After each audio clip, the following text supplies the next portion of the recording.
नमस्कार दोस्तों, यमन ने इजराइल से व्यापार करने वाले तमाम मुल्कों को एक नई धमकी या यूं कहें कि चेतावनी दे दिया है। यमन के हूती विद्रोहियों के जरिए खुल्लम खुल्ला ये कह दिया गया है कि अब वो जिस भी कीमत पर इजराइल के साथ व्यापार करेंगे तो फिर आगे का वो खुद ही जिम्मेदार होंगे, क्योंकि यमन ने पूरी तरीके से खुलकर इजराइल के साथ अपनी दुश्मनी जाहिर कर दी है। सबसे पहले दोस्तों, यमन के हूती विद्रोहियों के जरिए क्या कुछ कहा गया है वो एक एक करके आपको बताऊंगी कि कैसे यमन ने, जी हाँ, यमन ने साफ तौर पर कहा है कि जो भी कंपनी इजराइल के साथ व्यापार करने की इच्छुक है उसकी अब खैर नहीं।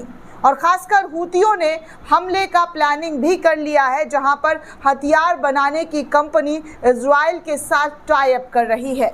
इस तरीके की जानकारी खुद कई न्यूज़ चैनल के जरिए शेयर किया गया है, जिनमें हिंदुस्तान लाइव के हवाले से खबर बताई जाती है कि हथियार बनाने वाली कंपनियों के ठिकाने पर हमला करने वाला है हूती विद्रोही। हूती विद्रोहियों ने साफ तौर पर कह दिया है कि जो भी कंपनी हथियार बना रही है इजराइल के अंदर, उन तमाम ठिकानों पर हूती के जरिए अटैक किया जाएगा। इजराइल में निवेश करने वाले तमाम कंपनियों को हूती विद्रोहियों के जरिए भयंकर तरीके का चेतावनी जो है वो दे दिया गया है। बड़ी जानकारी दोस्तों दे रही हूँ कि कैसे यमन के हूती विद्रोहियों ने अपना विद्रोह पूरी तरीके से छेड़ दिया है।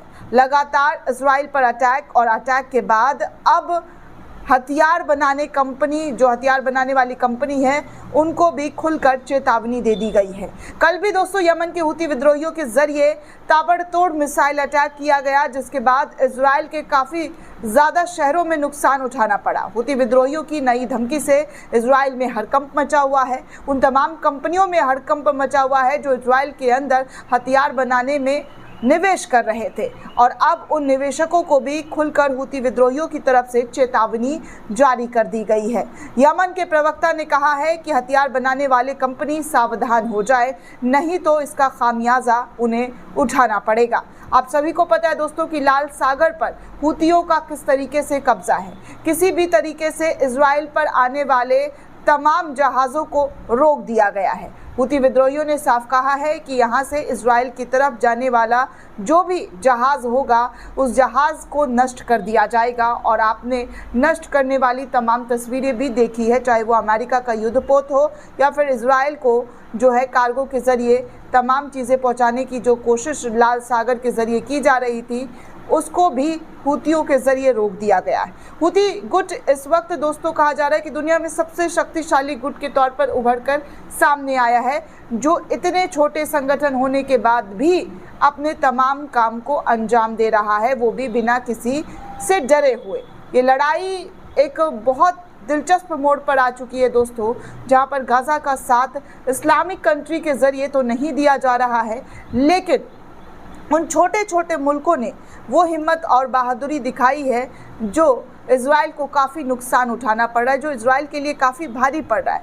हथियार बनाने वाली कंपनियों के ठिकानों पर हमला करना, हूती ने साफ तौर पर कह दिया है कि वो इस पूरे मामले पर जो है हमला करते हुए नज़र आएंगे। जो भी इजराइल के साथ निवेश करता हुआ नज़र आएगा हथियार में, उनके साथ जो है किसी भी तरीके से काम करता हुआ नज़र आएगा।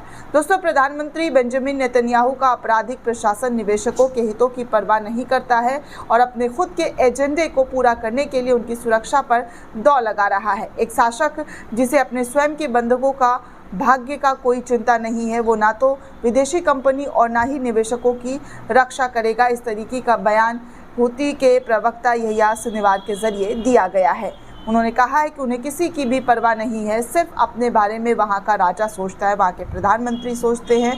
जो शासक है वो पूरी प्रजा को लेकर चलती है, लेकिन ऐसा इजराइल के प्रधानमंत्री के अंदर नहीं देखी जाती है। उन्हें तो अपने बंधकों की भी चिंता नहीं है। जिस तरीके से वो अटैक गाज़ा के लोगों पर कर रहे हैं, उससे तो साफ ऐसा लगता है कि नेतन्याहू को सिर्फ और सिर्फ अपनी चिंता है, बाकियों की कोई भी चिंता नहीं है।